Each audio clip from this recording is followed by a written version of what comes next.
Hello plant people, how are you guys doing today? If you're new around here, my name is Ashley and I'm a soil scientist. On this channel, I like to take that science and apply it to all things plants. And in today's video, we're going to be talking about the benefits of gardening soil, which is the soil on the ground naturally or that you've imported from a landscape company compared to a potting soil mix. However, if you want the other side of this story, you're going to have to check out Jason from Fraser Valley Farms. I will leave a link down in the description below, and he goes through in great detail why potting soil could be superior compared to garden soil. So this is going to give both Jason's viewers and my viewers an opportunity to see what's going to work best for you and your environment and what you're trying to achieve.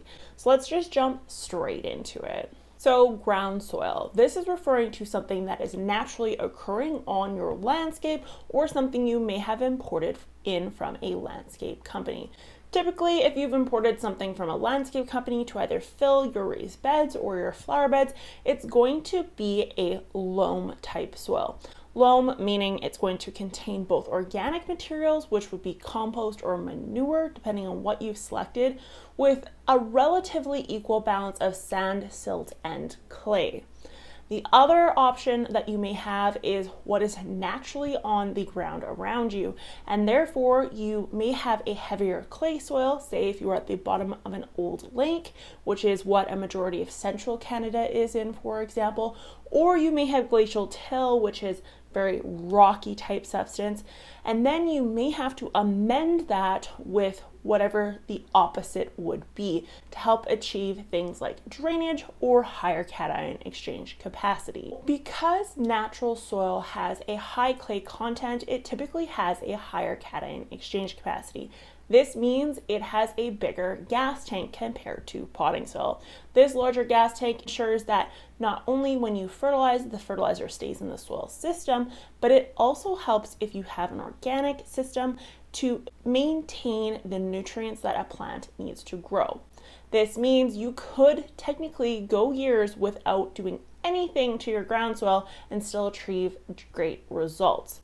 The other thing that ground soil has is it has a wide range of nutrients, meaning it has macronutrients and micronutrients combined with a whole bunch of other things in between, such as silica, for example. This wide range of nutrients makes sure you're not only going to get all the nutrients your plant needs, but you're also not going to show a lot of deficiencies in your plant, and therefore you're going to have less issues with pests, bacterial infections, and just overall stunted growth.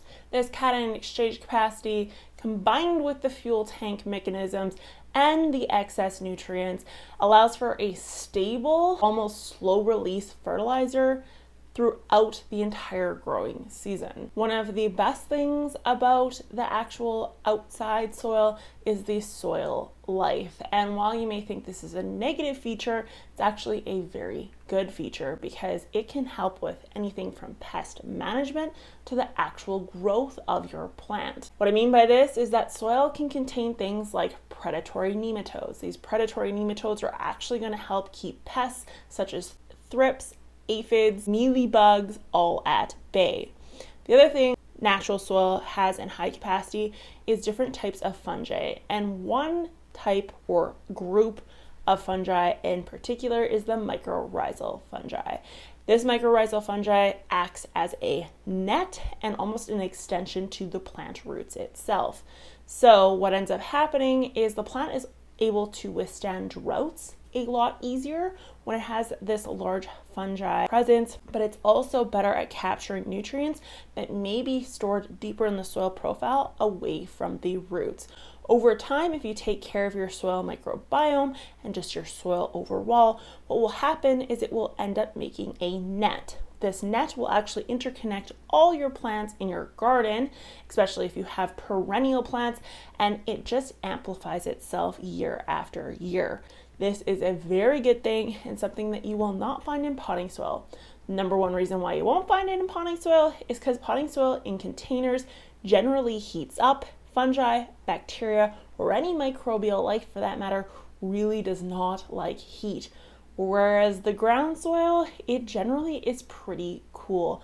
There's a number of different reasons for that, but the main one being it's not above the surface and it's actually able to regulate itself based on the sheer mass. It takes a lot of heat to heat up that ground. The other benefit to ground soil is the weight. And while you probably think, well, compaction is bad for roots, it's not always the case, especially when we have biomass above the surface. The larger the biomass is above the surface, the more weight we need down below to be able to stabilize the plant above. If we're not able to stabilize the plant above with heavy soil, what ends up happening is we end up ripping a lot of our root hairs. Root hairs are incredibly important to uptaking nutrients because they have a negative charge and nutrients has a positive charge. And probably the most obvious is the cost. Ground soil is really inexpensive and therefore it is accessible to almost anyone. There are some very easy tricks to actually amending a soil, whether it be a heavy clay soil or a sandy soil. There's many different methods you can utilize, such as mulch, even peat moss, or just natural mechanical methods that will help make that soil porosity increase and therefore give you healthier plants. So overall, if you're looking for a product that is inexpensive, is able to supply a whack load of diverse nutrients, has a large number of microbes that will help you not only ward off pests and disease, but also help with the nutrient and the water capture, then you just have to look in your backyard. I want to thank Jason so much for reaching out to me to do this collab. I appreciate it enormously. I hope you guys do check out his potting soil video. I already had dibs on listening to it because I've never done a collab before, so I didn't really even know where to start. And I will talk to you guys next time. Bye.